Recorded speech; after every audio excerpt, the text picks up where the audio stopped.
Here is wild Epipactis gigantea, also known as giant helleborine or stream orchid. This is a native here in California, and the range actually spans from northern Mexico all the way up to southern Canada.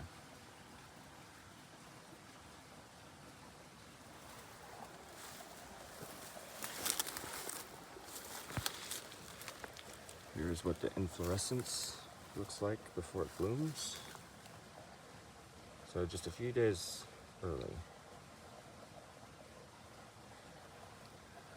But there's a whole population up here. There's one. There's a couple more.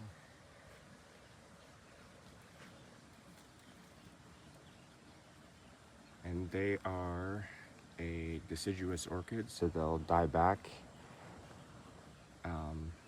at the end of the growing season. It'll look like nothing is here, and then all of a sudden you'll see these really cool sprouts that come up.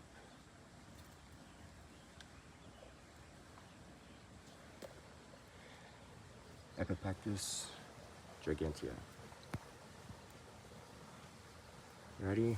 Hope you guys enjoyed, and I'll see you in the next one.